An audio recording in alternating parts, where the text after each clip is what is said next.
I'm Brianne Smith with Inspector Pro Insurance, and I've been helping home inspectors protect their business for almost 8 years now. A lot of home inspectors ask me what they can do day to day to avoid liability during their inspections and after their inspections. So I'm going to talk to you today about something that's not addressed a lot, but it's what you should do after you're done with your home inspection. As you wrap up your inspection, you're probably excited to be done for the day.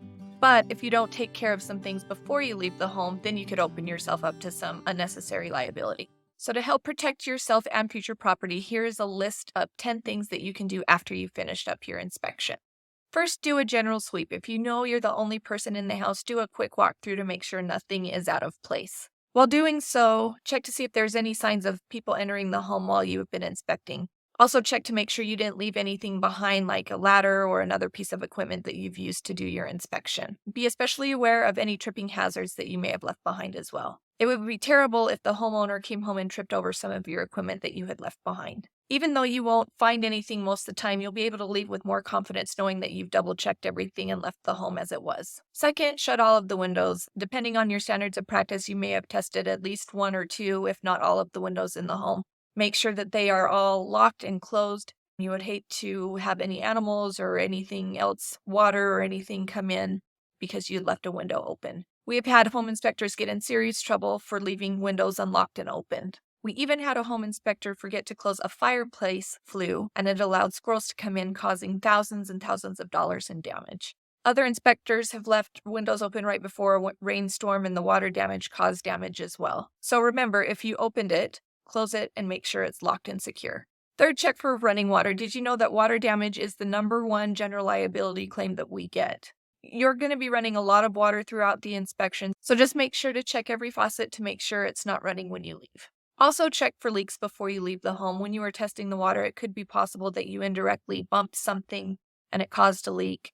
So just make sure you check for leaks just to ensure the house is safe. You may even want to take pictures of the faucets while they're turned off to show that there were no leaks at that time. Fourth, return the power to the pre-inspection status. The homeowners will typically have their home set up the way they want it before the inspection. If the home is vacant, maybe they're trying to save money by having the power off while nobody's in the home. Whatever it is, you don't want to go against the homeowner's wishes, so make sure you document the status of the power at the beginning of the inspection so you can return it back to what it was when you leave. If the power was originally off and you feel it was a mistake, I would inform the realtor and let the realtor and the client deal with it at that point. Number 5, test the power. As an extension to the last point, make sure you test the power in various parts of the home before leaving. At Inspector Pro, we see too many claims where the inspector has tripped the GFCI outlet without noticing. Sometimes they accidentally trip the breaker and the power goes out in that part of the house. We've even had an inspector that's tripped a breaker and the homeowner had thousands of dollars in game meat in the freezer and it spoiled. So those things do happen and it can cause liability on your part.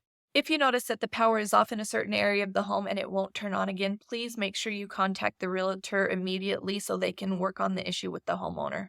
After you make sure that the power is back on, that a breaker hasn't been tripped or a GFCI hasn't been tripped, make sure you go to the furnace and check that specifically. Do this especially during a cold season because a dead furnace could cause some serious problems. If your inspection routine involves you turning on or off the thermostat, please make sure you record or document yourself turning it back to its original state before you leave. We've had inspectors forget to check the furnace and it has caused frozen pipes, which led them to burst and flood the house. Number 7, verify that you've turned off all of the appliances. You need to make sure that you've documented them being turned back off. You would hate to be driving home and 30 minutes later think to yourself, oh my gosh, did I forget to turn off the stove? It's a quick step, but it can grant you peace of mind. Number 8, make sure all the lights are turned off. After you finish turning off all the various electrical systems, it's time to make sure that all the lights are turned off. This is more of a courtesy to the clients than a risk management tip, but it can help avoid a minor claim in the future. 9, shut any pool gates and crawl space hatches. If there is a pool access door or gate, please make sure it's shut. You don't want a child or a pet to fall into the pool and be in danger. If the property has a crawl space access hatch, please make sure it's closed. We had an inspector that left the crawl space open and the client fell through the crawl space, damaging his knee and had other serious injuries. So you want to make sure that that crawl space hatch is closed at all times. Finally, make sure all the doors are locked. Use the lockbox properly and return the key to it so you don't lose the key. And then double check that all the exterior doors are locked. So with these steps, you can feel confident in leaving the home. While 10 steps might seem a lot, you can finish these steps in a short amount of time with just a little practice. But what should you do if you forget one of these steps and it leads to an accident? That's where insurance comes in. You have general liability that will protect you in case of any property damage or any bodily injury to a third party. If you're interested in getting a quote, please check out the link down in the description. Also, for more home inspection and risk management tips, please subscribe to our channel. Until next time, stay safe, inspectors.